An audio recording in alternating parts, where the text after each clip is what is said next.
Malo se danas zna da je i Njemačka svojedobno bila kolonijalna sila s kolonijama po raznim krajevima svijeta. Ipak, njemačko kolonijalno carstvo bilo je kratkoga vijeka. Poslije poraza u Prvom svjetskom ratu, sile pobjednice 6. svibnja 1919. mirovnim ugovorom u Versaju međusobno su podijelile nekadašnje njemačke kolonije. Najviše su dobile Velika Britanija i Francuska, zatim Belgija, Portugal i Japan. Zanimljivo je da su tom podjelom vlastite kolonijalne posjede dobile i britanske kolonije Južna Afrika, Australija i Novi Zeland.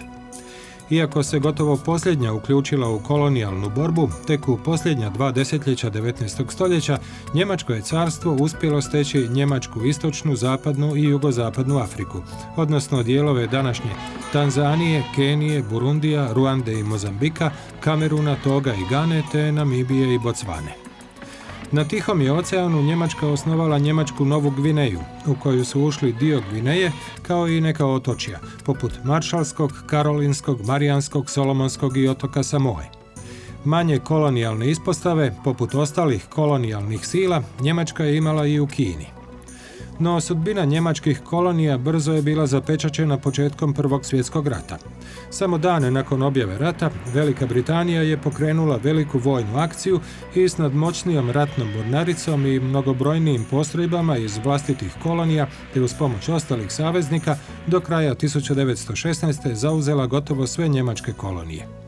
Jedino se njemačka istočna Afrika nastavila opirati do samog kraja rata.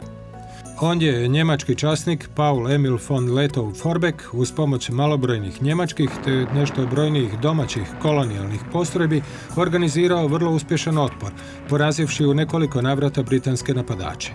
Ipak, na kraju se morao povući pred brojnijim neprijateljem, ali je ipak predvodio uspješan gerilski otpor sve do kraja Prvog svjetskog rata. Von Lettow-Vorbeck predao se tek nakon sklapanja primirja, čime je završena njemačka kolonijalna avantura.